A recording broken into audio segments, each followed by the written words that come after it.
From The Handmaid's Tale by Margaret Atwood. The moment of betrayal is the worst. The moment when you know beyond any doubt that you've been betrayed, that some other human being has wished you that much evil. This is Gothic.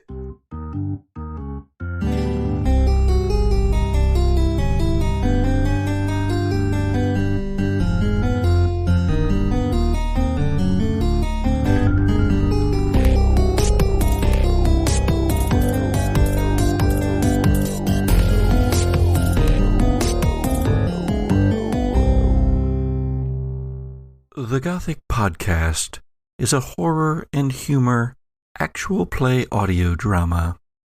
As such, it contains material, including our jokes, that may not be suitable for all audiences. Listener discretion is advised. Hey there, Sojourners, and welcome to another episode of The Gothic Podcast. This season we're playing the Alien RPG, along with our ventures into Monster of the Week into Macon, Missouri. But tonight we'll be in space. Specifically, we're going to Wednesday Station, a Sojourner Corporation holding, or at least once it was. Now it's under private operation and unknown ownership. There, we have been following our three unlikely heroes. There's Jules. Hello. There's Axel. Righto, I just got to find out what's going on. And then there's Maisie. It's Maisie. Oh, me. Maisie. Oh. When last we left this trio, they weren't a trio. They were separated out quite a ways. I believe that Axel had just been going around telling people that he knew, the children that he ran with, to be careful this night, this terrible, terrible night, for dark things are afoot. But maybe not in quite those words. While Maisie, in an attempt to make her escape from Wednesday Station, found herself disguised as a maintenance crew and working her way through the large greenhouse or parkland dome that is in the central mass of Wednesday Station. There, she, however, has found something quite unexpected, a vista of overgrown jungle-like forest, matched with definitely a ziggurat, not a big one, but still an obvious ziggurat pyramid that was not there the last time she went for a stroll in the park. Also, what wasn't there are a large number of organic, but also silicon-like mechanical growths, tubular, that run everywhere like roots, like vines hanging down from the trees, but which also look like they could be easily made of rubber or some other synthetic component. And while Maisie takes all this in, a flamethrower strapped to her back that she has just acquired from a maintenance shed, Jules, our chef, but also something else, has located the chief scientist of Wednesday Station, one Jacob Chaucer,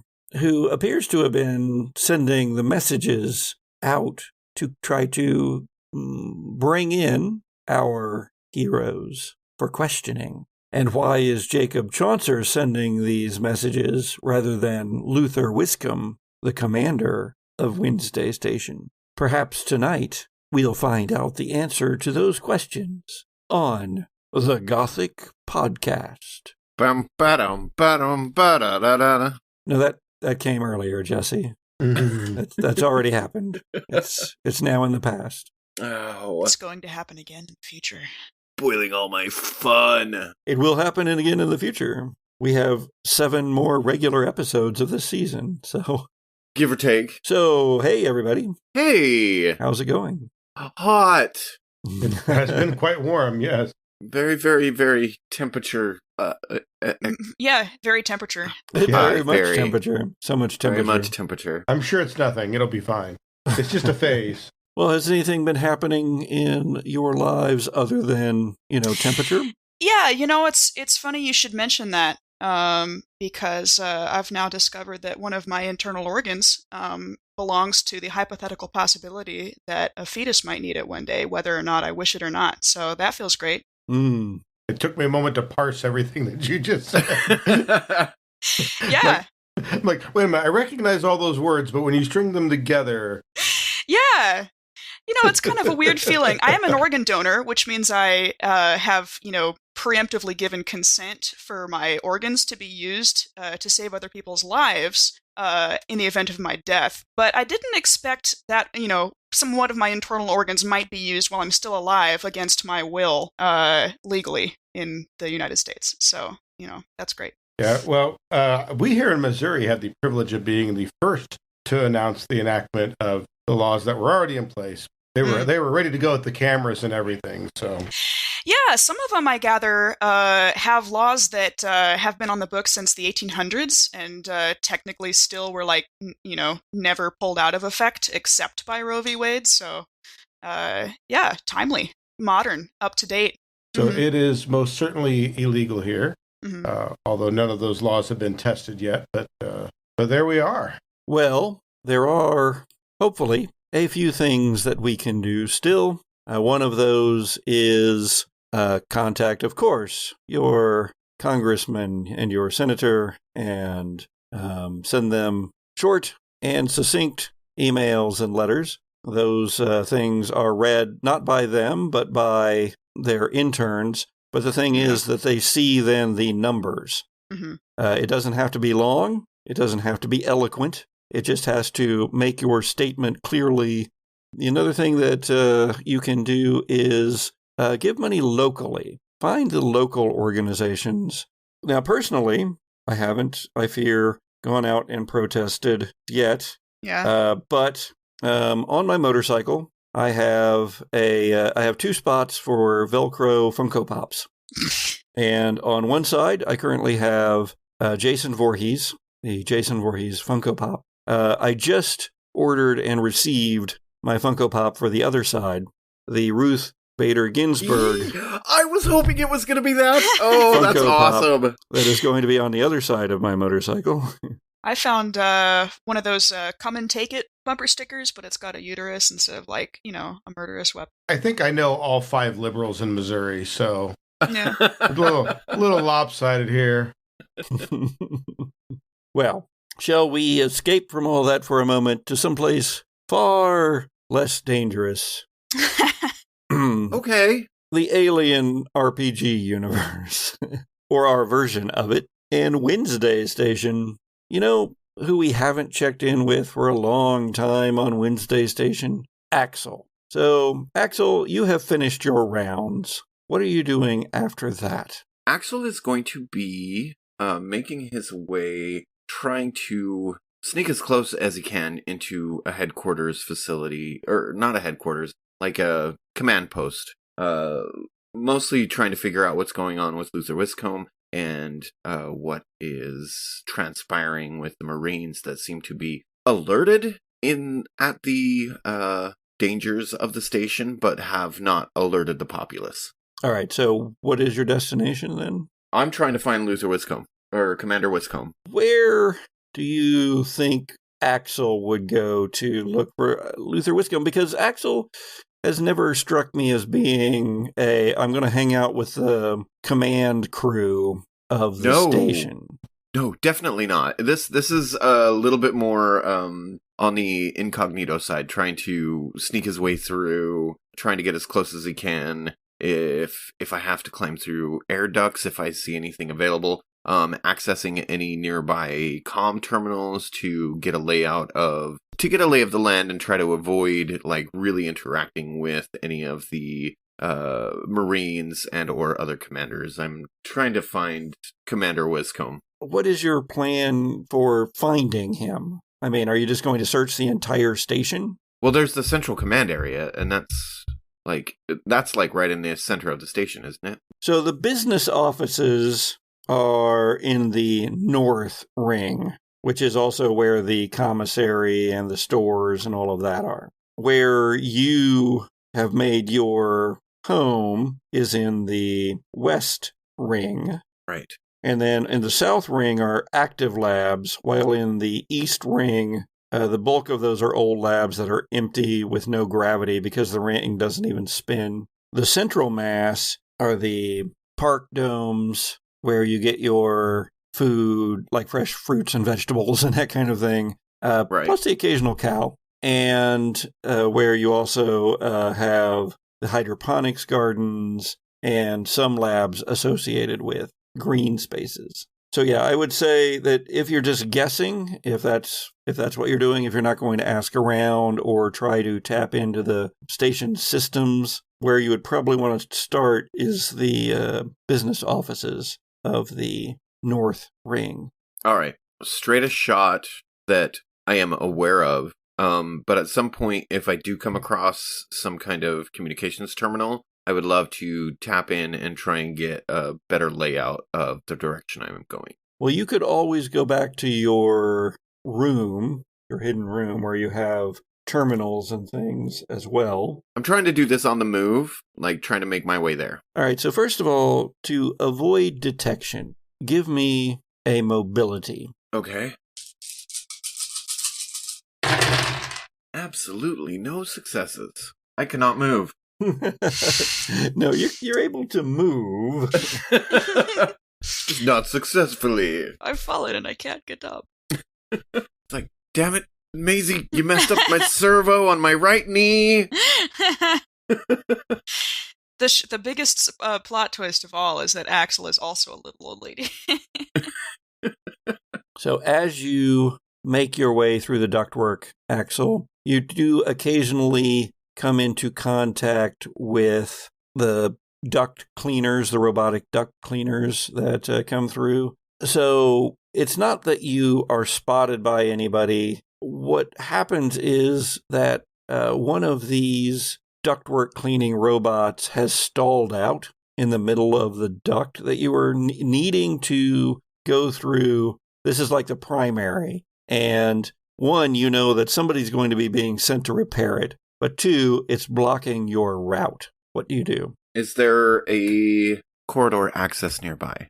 Sure. I mean, all this ductwork is running along beside the main corridors. This isn't like planet-sized space station action we've got going on here. Sweep of the main corridor and just to, like, see if anybody is, like, moving along. If somebody is, then I would wait until they pass and then drop back out into the corridor. This is a primary corridor. There's going to be people and fairly regularly. So waiting until there's no one isn't really going to work out for you. 400 years later.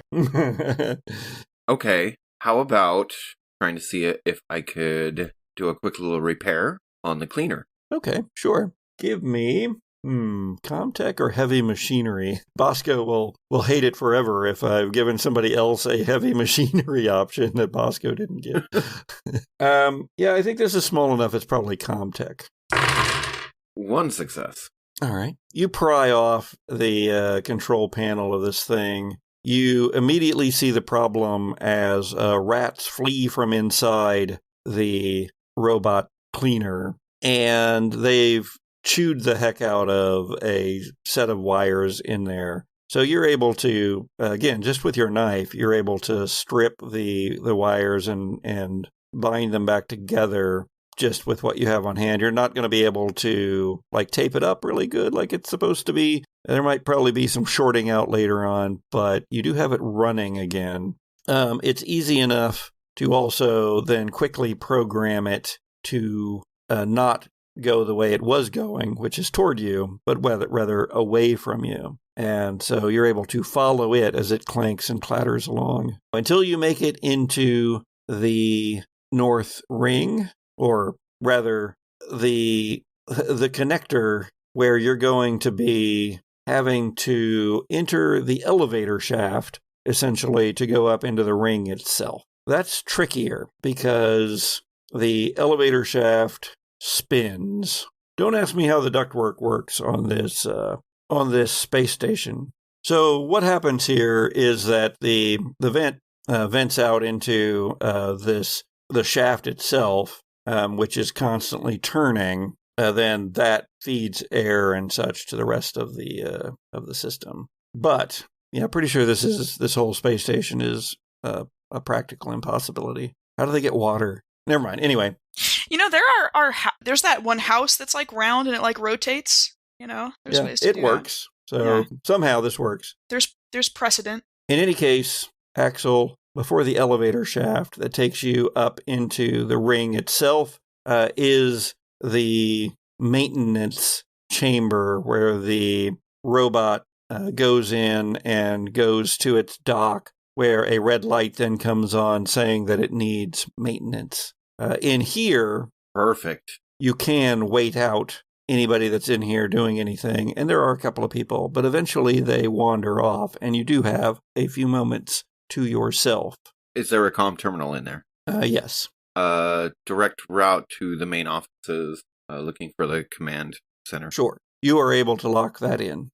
No rolls? Okay. No, I mean, that's an easy enough. The map of the ring is right there. They need it here in the maintenance area. Oh, perfect. Is the straightest route through main corridors, or is there a secondary route through ductwork or maintenance lines? You can go through ductwork and such. The whole place is absolutely riddled with ductwork and access shaft areas and all sorts of just nooks and crannies. But you do have to go up the elevator shaft. And whether or not an elevator is going at the time, you still have to make it all the way up. All right. It's a matter of timing that then. Okay. Is there a relay about the timing of that has to deal with the timing of the elevator and like where it's going, where it's at that point in time? So like if it's the furthest away from me,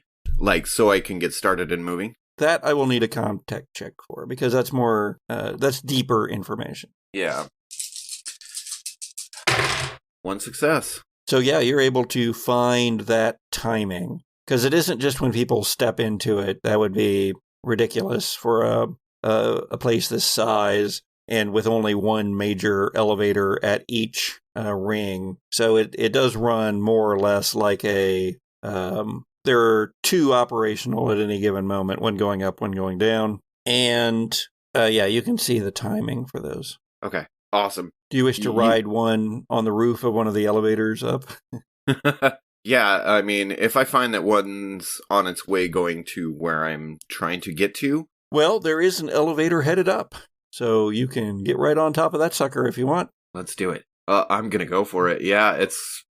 This is a little tricky, and I know I'm not supposed to have you do a lot of rolls, but you're a synthetic, and so you don't have to worry about stress. You don't have to worry about face huggers. You don't have to worry about pushing your roll. You're so cool. So give me a mobility. I do hope you get fixed, mate, but I gotta make my way out of it. I talked to the robot I fixed. Mobility? Mm-hmm. It's okay, Space Roomba. I love you. Yeah. Ooh, still only 1 success. That was a lot of dice, too. I was really hoping for stunts. You aren't really all that acrobatic about it, but you are able to leap over onto it with perhaps a bit of sound, an unsettling clunk for anybody happening to ride the elevator at this point. Somebody goes, "I hate these things," down below. And then you're going up as you see the other one coming down the shaft. As you're going up, Axel, the other one comes down and it passes, and they're moving pretty good.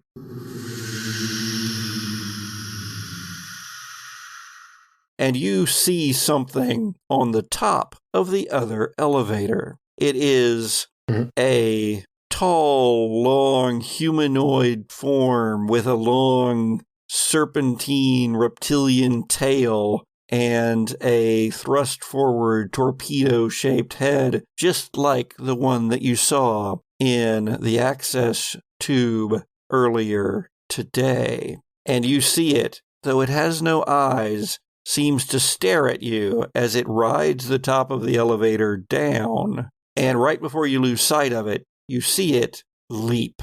Jules. I like how I like how the other two of our characters are like, we've already been having encounters with these things, and on the station it's like, oh, so they're just like, like fruit flies, we're not noticing until there's like 1,000 of them. I kept thinking the whole time, you're like climbing through ductwork, things like that. I'm like, you've seen the movies, right? Like, right. Oh, I've seen the movies, but I'm not thinking of the movies for this. I'm like trying to, I'm trying to embody the character. Gosh. Oh no, dude, you didn't do anything wrong, but it's funny to listen to. You're like, no, don't do it. No. Yeah, I know, right? It's like yelling at the TV screen. Yeah. Don't go in that elevator shaft. Don't do it. Don't do it. Jules, you have been making your way to the Central Hydroponics and Park Dome, the largest of the green domes, where your information indicates that the chief scientist of the station, Dr. Jacob Chaucer, is located. You managed to get past all of the people who had questions for you. So you have been able to make pretty good time. What's your plan of approach here? You're not quite to the dome yet. Well, some of that depends on what security looks like. That's going to be the biggest thing Jules is looking for on the way in. She's half expecting there to be some quote-unquote private security. So she's going to kind of use that as a guide kind of as she goes in. I think what she's thinking is that she knows he's up to something, but how deep and how far in this goes is going to be determined by other signs. Like, has he got people close to him that are going to handle that sort of thing? Or is he just so arrogant that he hasn't even thought of it at all, if that makes sense? Okay. As you get closer, you see the signs warning you that the Central Dome is closed for pest removal and fumigation. As far as she knows, Dr. Chaucer is in there somewhere. Yes. When you left, you could have pinpointed him pretty well, but he could have moved since then. Right. Just kind of going to approach the dome. And she's walking a little bit with a purpose, 100% like she belongs there. Almost as though the air about her has changed just a little. The interesting thing is there are no guards, but the hatchway, the airlock that leads from the passageways that you are in into the lush wonderland of the dome itself are sealed. And they again have the signs on them, closed temporarily, contact either Commander Luther Wiscombe or Dr. Jacob Chaucer, Chief Scientist. And how is it sealed? Does it have just like some caution tape over it? Is there some sort of security lock on it? What does sealed mean from a physical standpoint? There is a sign. There's no do not cross tape or anything because they need to be able to go in and out, presumably. But it is locked. And that is a lock that is restricted to upper level management, it seems. Okay. I'm assuming there's a terminal right there. There's always a terminal here, and they're not even acid splashed. Let's access the terminal and see what information we can find about what's going on inside now that we're a little closer to it. I.e., is there any maybe access to cameras, any further information? That's where she's going to start. These terminals, however, here are fairly basic. I mean, they're access terminals. You can get various readings from inside. You're not going to get much in the way of a camera feed. But go ahead and give me a comm tech. Let's find out what you do find if you can break the security.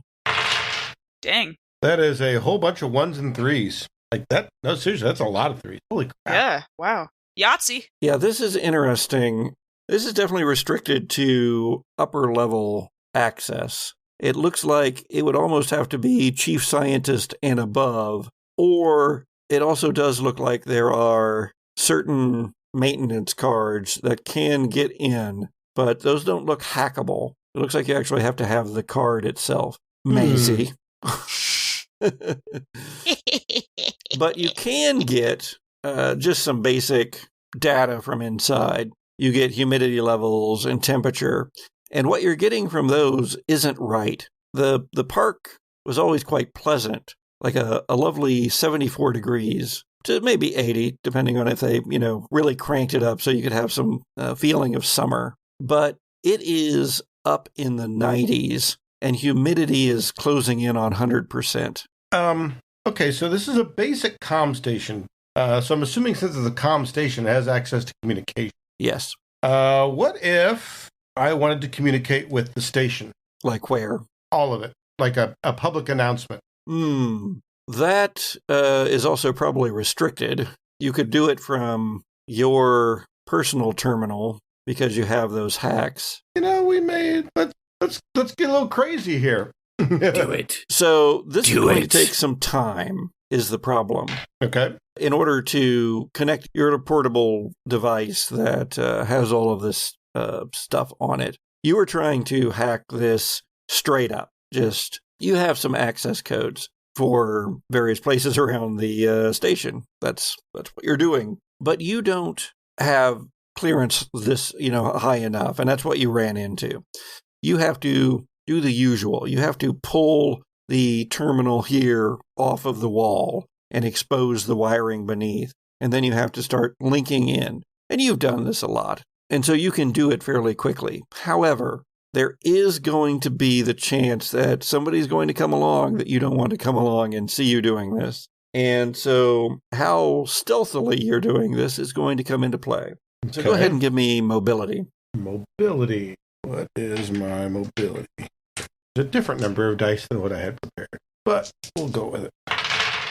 Well, there you have it. Oh, yeah! I have one stress die and it rolled a face hugger, but I did roll a success. Well, that is a panic roll, so you get to add another stress die. Fortunately, the stress roll was low enough that it doesn't do anything just yet. So you rolled a 4 and you have 2 stress? So 6 total, and yeah, you keep it together, which isn't exactly what was going on here. There is somebody who comes by. It is a maintenance person, and you're able to kind of shove the terminal back up into place and kind of put your back to it. And they come up and go, well, is this place still closed up then? Oh, I suppose so. I was hoping for a nice little stroll in the park, but this will just have to wait for another time. Yeah, I know, isn't it? And he pulls out a vape pen and starts smoking on it, obviously relaxing and leaning up against the wall here. He says, I used to like one of my duties is going in, picking up, candy wrappers and stuff that people bring by, just drop everywhere. I know people get real upset about the litter, but means I get to go in and just sort of wander about the park and pick up trash. I rather enjoyed it. It's been, week now? More?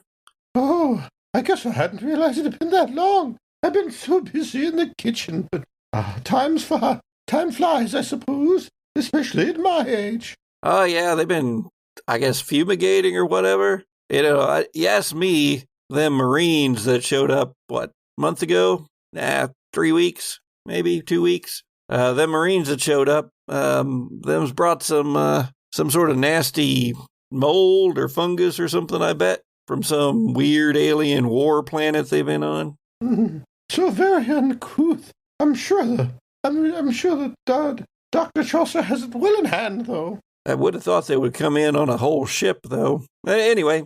Whole ship? What do you mean? They came in on half of one? Oh, wait, I was doing a Jules laugh there.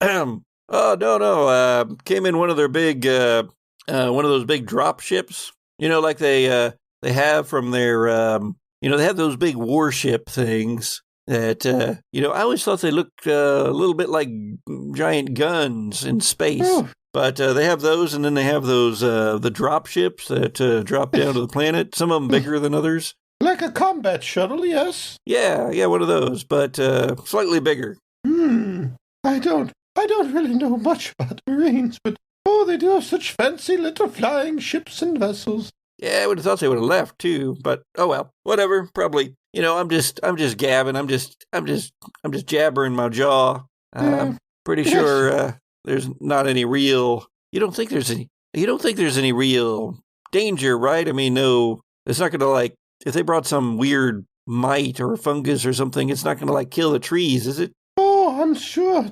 it's nothing. They're probably just being overly cautious. Don't want to, risk anything too soon, just in case. Yeah. He holds the vape pen out. You're holding your hands behind your back, holding the terminal up. Yes, nothing to see here. Are you going to try to, get rid of him? No, keep talking, Patrick. She might actually have a few more questions for him, but... right? This is... Go ahead. Let's see. You say they came down on one of the little fancy shuttles. Oh, is it still here? I'd love to have a look at it. I love the way the flying machines look. Oh, yeah. It didn't dock in one of the public docks. It docked down under here, Clipside. Where the, commercial deliveries come in and the big industrial stuff and all the science equipment and that sort of thing. What was the ship? I think the mothership name was weird name. Wapiti? Nice. Something like that. Oh, my goodness. You didn't happen to catch, like, a unit number or anything? I believe I have a nephew in that outfit. Oh, goodness. I wonder if there's any chance that he's here. I got it. Oh, yeah. Yeah, ma'am, I wasn't paying that close attention. Oh, goodness. Oh, but you've seen a few of them, yes? Yeah. I like the name, so I kind of, take a look. And like I said, I'm able to go a lot of places. Oh, that reminds me. I was looking for Dr. Chaucer. Have you seen him recently? Doc Chaucer? Yes. He spends a lot of time in there. And he points into the, airlock. Oh, yes, busy, that one. I was hoping he'd have some time, away from this project. I had some matters to discuss in the culinary arts. You see, he likes my confectionaries. Oh, I knew you from somewhere. You're the lunch lady. Yes. I've whipped him up a special treat, but I'm afraid that was days ago, and he's not come by for it. I was hoping maybe I could see if he could break away for a moment and make sure it's all the way he likes it. Yeah, I don't run with them folk. That's too high and mighty for me. Yes, of course. Well, you've been so delightful, but I'm afraid this is the end of the road, as it were, for me. I guess I should be moving along. Yeah. I'm just going to finish my smoke. You sure you don't want some? Oh, no. It's a nasty habit. I get enough of that from the kitchen alone, but, maybe I'll hang out here for a few moments and see if by chance he doesn't come along by. Roll manipulation. But of course. All right, I got 2 successes on that. Excellent. Well, now you do get a stunt. Good stunt for that. Oh my goodness, I wasn't prepared for non-combat stunts. Target doesn't demand a return favor. Target does more than ask for. Target is impressed by you. Will help later. Let's do that one. Impressed by me. Yeah, he says. Well, yeah, it's been real nice talking to you, ma'am. I did appreciate you taking the time, but he looks at his watch. But I guess I probably ought to get back to work. So I will. I'll see you around. Maybe catch some of those special cookies. You know what I mean? Oh, that would be delightful. I hope you too. I hope I see you again, young man. All right. Well, you need anything, you just ask for Walter. Oh, such a gentleman. Thank you so much, Walter. Oh, you call me Mitt, but it's Mitt Walter. Mitt, yes, of course. And slowly, but he does go. And back to the terminal I shall be. And as you continue working on that, Maisie. Yes. Excited to see where Maisie's at. Not feeling great about my situation. You were going for one of the escape pods, weren't you? Yeah, I was going for the ship, docking ports and stuff that are under the Parklands Dome, which I've just learned the Wapiti stopped at, but Macie doesn't know this. And I just walked to the dome and there's a ziggurat just crawling with xenomorphs. So I'm going to hold very still until I feel like I know what's going on. So the ziggurat was crawling with the xenomorphic alien creatures? I was picturing like an anthill, like that level of crawling. Holy shit. Yeah. Okay. I don't know this as Axel, but yes. Good to know. All right, well, what do you do other than freeze? Okay, so I want to get kind of a more complete picture of, like, do I think it's viable to continue, like, through here? So I want to kind of see, like, trying to judge how far away I am. Is the ground clear enough that I could, try and skirt around the edge without, I don't know, stepping on a stick or whatever. I just want to take in more information about the scene and see, like, if there's any passability in the dome or if it's just completely out of the question. So where you're headed is going to be another airlock. Well, if you were at the 6 o'clock position on a clock, for instance, the airlock that you want to go to is going to be at about 10 o'clock. Oh, of course. And you can make your way around the edge of the park, but it's not exactly like you could just stick to the wall the entire time, because there are ornamental bushes, there's hydroponics sections that are suspended with vines and such hanging down from them, ferns everywhere. The heat is oppressive. The humidity is oppressive. There are streams wandering around in this area. There are little bridges that cross them. All of it tangled with this organic, mechanical, artificial tubing and almost grown structure. Go ahead and give me an observation. Okay. Oh, I'm sorry. I should also give me a panic roll. Oh, okay. A panic and then an observation? Yeah. Okay. At least you get the panic dice for the observation. Well, I have 2 stress already, so... So it's a 7. I get a nervous twitch, another stress. Luckily, nobody else is around. So. Just for walking into this mess. All right. So observation. It's 1 success and 1 face hugger. No, Yay. Okay, so panic roll number 2 is another 7. So it goes up by 1. It does up go to up 8. by 1. I was going to say we've had the discussion about if you roll lower, but that was the same one. It's the same or lower. It will still pop up 1. Okay, skills, agility, and stuff -2 modification. Where did agility go? Oh, it's all skills using agility. Okay. So I think picking up on the incredibly bad vibes of this big space, I would probably call that a loss and just turn right around and exit the same way I came in. Run away! Run away! All right, you are about to do so, but you did get 1 success there on your observation, correct? Yes, I did, yes. So what you also see is up, not at the ziggurat, but closer to the ziggurat, there does appear to be a ring around the ziggurat, a banana phone. A cleared area. Okay. And you see a couple of figures moving around that area and occasional bursts of flame. Oh, like human figures. Yes. And it's hard to tell from the distance, but it looks like they're probably dressed like those people that Axel encountered earlier in the day. Oh. Like you saw on the video. Yeah. So it looks like they're potentially like keeping these things inside the like fire break looking thing. Possibly. There's no guarantee of that. And you are a bit frazzled. Yeah, that's crazy. I still think I'm just like, this is something larger than me is going on here. I don't think I want to be in this room anymore. How much noise? Above you, the dome, fogged over from the humidity. Still, beyond it lies the endless stars. Surely places out there that don't have whatever the hell this is. Oh, yes, I want off the station very badly, but you know what? I think having a bad disguise is better than going through whatever is going on here. You turn and go to open the airlock, and you do so. It hisses open, and standing on the other side is Jules.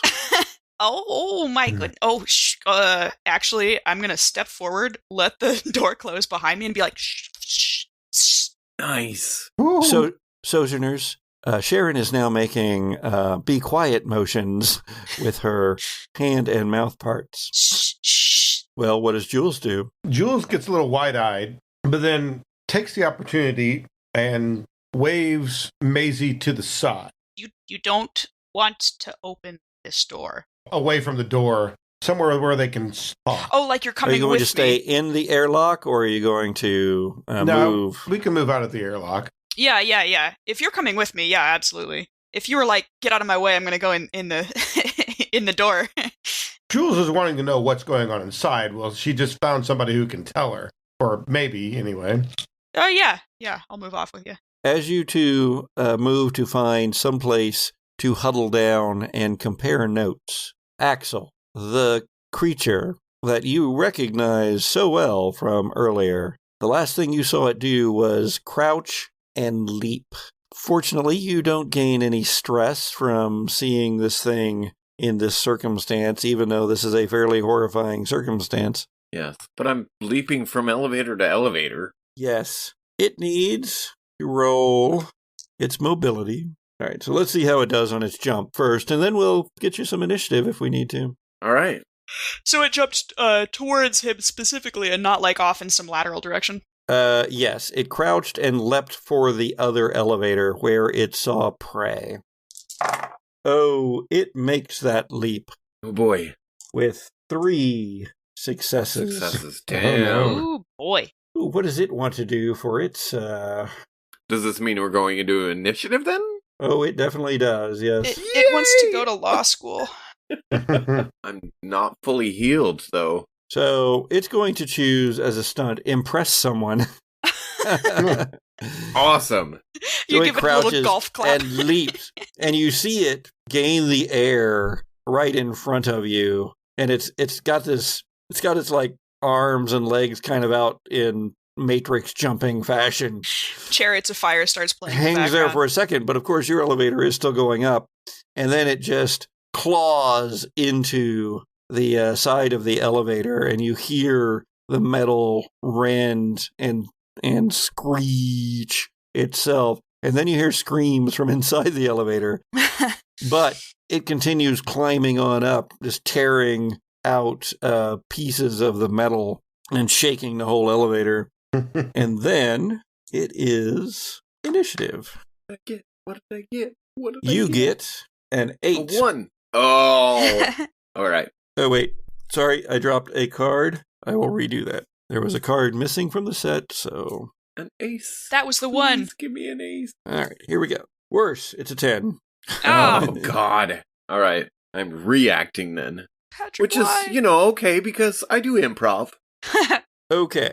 Well, if there's anything left of you at that Right. point, it clambers up and stands there on the edge of the elevator. The walls, of course, of the elevator shaft still speeding by. Only seconds are going to have passed here for all of this. And it is dark here, but there are maintenance lights in the shaft, red maintenance lights, and those red lights reflecting off of its black chitinous armor, its claws long and now scraped up some from where it's torn into metal.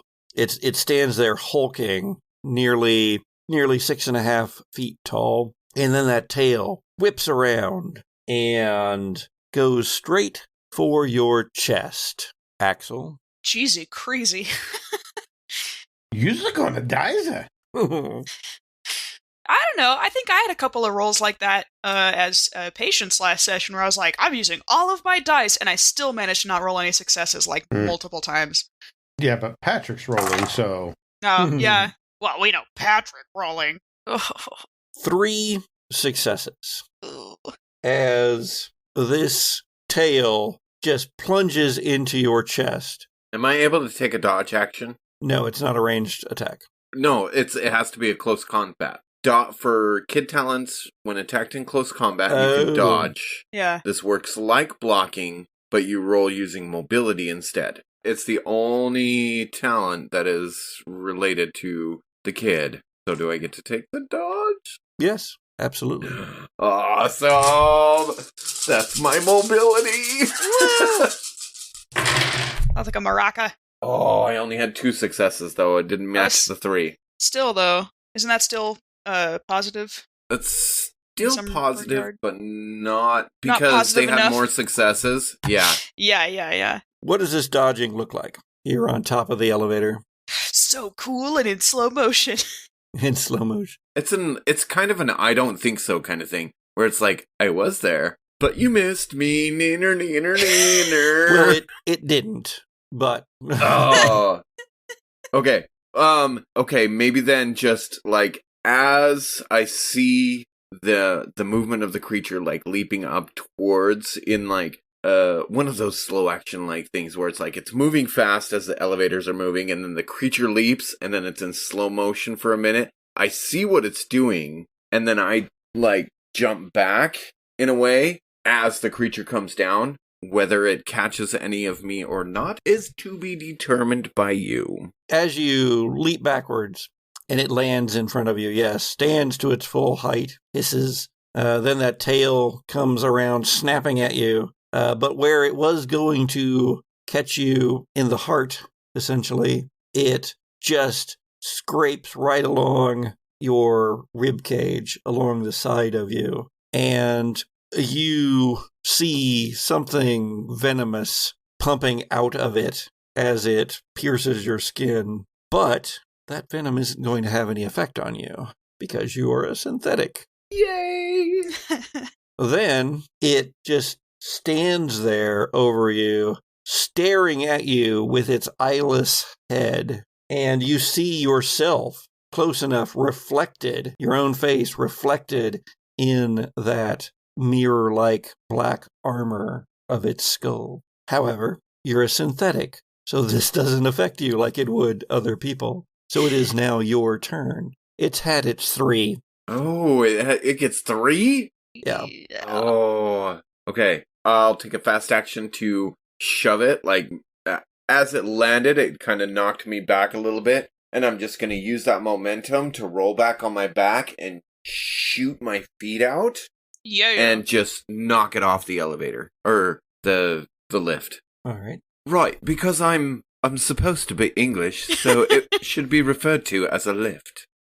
There isn't an opposed roll for this, but you do need to make a close combat roll. And I can modify that roll for certain opponents. And I think I'm going to have to do so because, I mean, you're a synthetic, but it is still much larger than you. True. With more mass. So I'm not going to... You are a synthetic, though, so I'm only going to modify it by 1. So 1 fewer dice. Yeah. You know what? This is awesome. I wish I had a dice cam right now. I only had 2 dice for my strength roll on that. Whoa! Ooh. And they were both successes. Whoa! Oh, yeah. Woohoo! I need a Nice. dice cam so bad. I know, I'm jealous. If all of our regular listeners would pledge just $5 a month on Patreon, We could all get dice cams. And if that grants me a stunt, I will probably take the knockdown stunt. The opponent falls back to the ground or is pushed back. I don't believe there are any stunts for it, but you're getting what you want here. They are shoved away to short range. Short range is off of the elevator. Yay! And so off it goes. And the alien creature thing goes off the side of the elevator. Somehow you got just the right amount of momentum, just the right amount of leverage, and over it goes, hissing as it falls. And then the elevator is coming up hard and fast on Ooh. on the ceiling of the shaft, where there's all sorts of girders and ribbing and other things. Quick, give me a mobility there. Oh, I get a mobility. That's too many dice. hate this roll. I took too much extra I know, right? in that area and took nothing in close combat, which is why I only rolled 2 dice in the last roll. All right. Being an android is I need bigger hands so I can hold all of the dice that I'm trying to roll right now. 2 successes. Woo! Okay. You twist yourself, and the elevator comes into locked position, but you are not impaled by any of the rebar. Why there's rebar? Who knows? But one law of science fiction is there's always rebar. Always rebar, yes. Jules and Maisie, you have found a quiet little corner to talk and to reduce your stress levels if you can. That would be nice. Please and thank you. Jules, you did get a glimpse past Maisie at a fecund jungle that looked wrong, but you didn't have much time to see, but you did see a structure back there that made no sense. Oh, dear Maisie. I was hoping you could tell me, what you saw inside the dome, and while you had it, maybe you could tell me what in the hell you were doing inside that dome. Listen, that's not important. There is some kind of structure that was built in there, and it's covered in these big, I'm doing scary claws in the air, large, darkly colored beetle people, like the thing that we saw from Axel's memory. And, goodness. sorry, Jesse's dying. And they're all crawling over the structure like termites. There's a ring around it of people dressed in the protective gear like we saw similar in Axel's memory. It's all tied together. There's something going on aboard this station, and it's all linked in there, but they were moving in a rather disturbing way, and I suspect they were holding them off with flamethrowers, and I think that's maybe an indication that these things might be dangerous. And how exactly does this reduce stress? I don't suppose you saw the good Dr. Chauncey while he was in there, did you? I don't know. I can't recognize the man from behind when he's wearing a what did the suit look like that he was wearing, Patrick? So they're big black firefighting outfits, except black, and they have padding and armor on them. Listen, the bomb squad was dealing with these big, tall, shiny things, and I can't recognize the man when he's covered head to toe in fireproof gear. But if he's in there, I'm not going to go tap him on the shoulder and get a flamethrower to the face. And how did you get inside? That's not important. Oh, secrets, I understand. What were you doing trying to get inside? I was Go for a looking for the stroll? good doctor. Oh, I could have guessed that, I suppose. He seems to be looking for us. I thought I would save him the trouble. I thought it was station administration that wanted to interrogate. It doesn't matter, they're all the same, but they're doing something in the Parklands dome, closed for fumigation. My foot. Although pest control might be accurate. Jules, also reduce your stress level by 1 from chatting with Mitt Walter for so long as you did. Oh, that lovely little Mitty. Oh, such a delightful young man. Gosh. Well, I suppose the question is, what do we do now? Both of the things I saw in there, both the people in firefighting suits and the I make scary hands again, the creatures we saw in the playback of Axel's memory. So if a person were wanting to leave the station, it's very difficult. He wasn't using his Jules voice. well, I know, I'm breaking the fourth wall. Hello, it's me, Macie. actually, here we go. You're going to love this. So, Maisie, would you like to see the inside of a Marine combat dropship? Lead on. I happen to know where there's one parked. Where? Down below. Is that through the same hatch that I was heading to? Yep. Oh, no. Well, unless you have a different way of getting to it that's not through this dome. Because that's actually where I was trying to go. Well, looks like I need to stop by the kitchen and pick up some cookies. And then we need to go find young Mitty again. I hardly think this is the time. I mean, I wouldn't say no to a nice shortbread. Yes, but young Mitt, I think, could help us out. Turns out he knows exactly where this dropship is. Yes, it's through the dome, almost directly all the way across. I'm hoping that a clever young man might know another way. Oh, I see where you're going. Not literally. Lead on.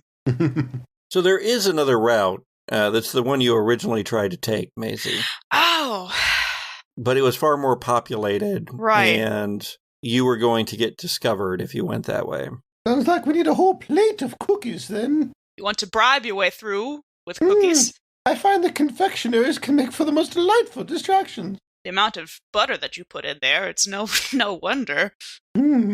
Axel. Oh my god, I love this so much. I want to go eat cookies right now. I know, right?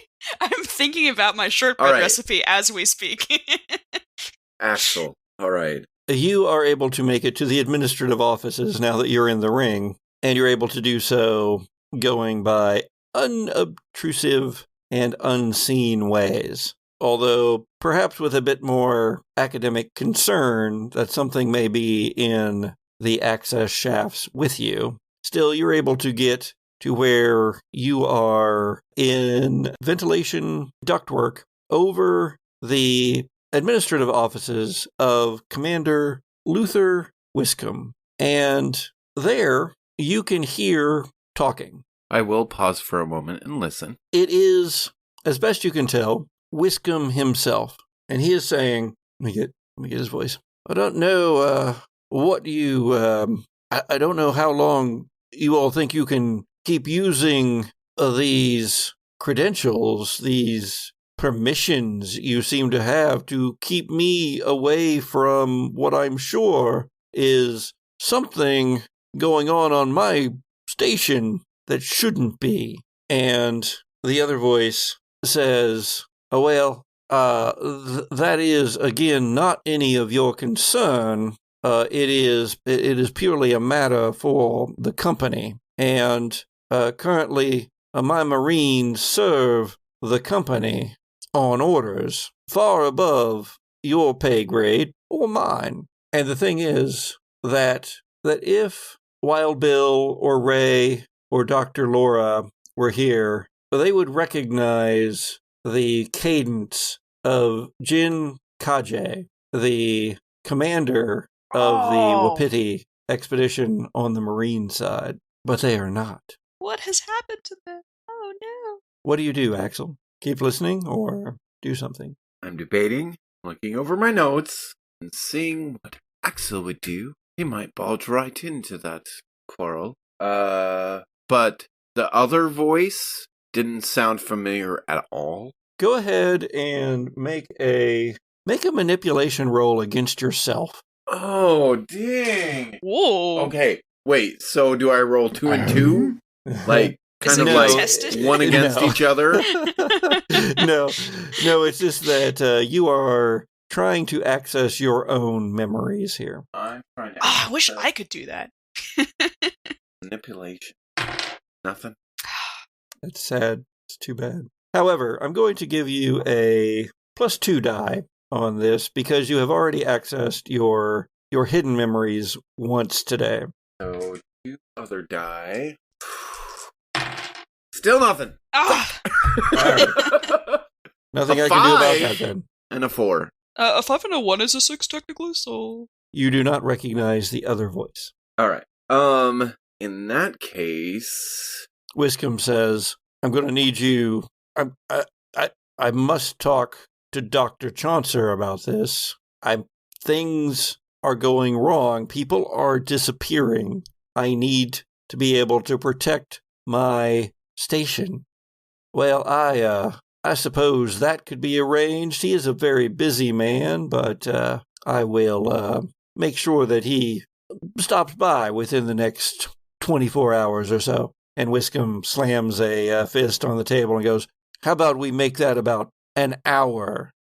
Oh, I'll see what I can do. And then there is the sound of a door opening and closing, and the sound of a body settling back into a chair heavily Yeah, I'm gonna scare the shit out of Whiskcomb, unfortunately, because I'm gonna burst through the ceiling at this point. Once the other entity has departed the office, now we'll drop in. You drop into the office of the commander of Wednesday Station, and in a rain of dust and grill parts and maybe even a bit of hydraulic fluid, you land in superhero fashion right in front of his desk and stand up. This teenage-looking motherfucker with, like, C-3PO parts is, like, freaking Spider-Man posing. I love it. LJ, I need you to make an act under pressure roll. Act under pressure. Oh, all right. It's a good thing I had this open. Act under pressure is cool. I have to go to my bone dice for this. My bone dice. All right, there they are. Yeah. Oh, 11. LJ, you become aware of being somewhere. You see an office. You see it's a fairly spare office, not overly large. There is a porthole in the back, and as the background turns, it's kind of weird, and the gravity feels off. But you see a big porthole window behind this desk in the wall, and you see beyond it, you see a center mass, like an asteroid almost. But on one side, there are 3 large domes that are kind of hazed with green and fog. And beyond them is the swirling, multicolored cloud layers of a gas giant just occupying the entirety of the view here. In closer proximity, though, this office has a large metal and plastic desk. There's a comfy-looking chair behind it, a lot of papers scattered across the desk, a computer terminal as well. Things you recognize relatively easily. But sitting in the chair is a handsome black man that you recognize from the pictures you've seen, that of one of the lost, Chris Luther. And we will see where all of this goes next time, perhaps, on the Gothic Podcast. Oh! I'm too busy writing. I know, right? Yay. The Gothic Podcast is a humor and horror actual play podcast produced by C. Patrick Neagle, starring C. Patrick Neagle, Sharon Gollery-LaFournese, Jesse Baldwin, and Richard Southard. Season 3 of the Gothic Podcast uses rules from the Alien RPG, produced by Free League Publishing, and Monster of the Week, written by Michael Sands and published by Evil Hat Productions. Theme music is by Zoe Hovland, and original artwork by Jared George Art. If you enjoy the Gothic Podcast, please like, rate, and review us on iTunes. Visit our Twitter, Facebook, and Instagram feeds, and check out our Patreon page. Thanks!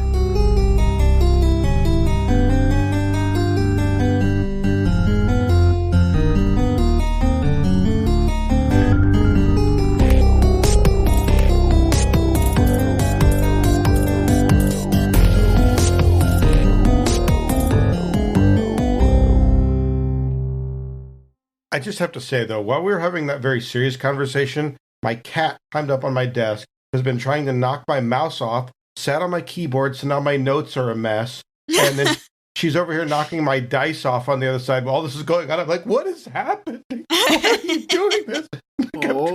What's going on? Hashtag cats. I'm like, what are you doing? Sojourners, tonight's episode is completely brought to you by Cats. Give me 1 second. 1001. Thanks, Sharon.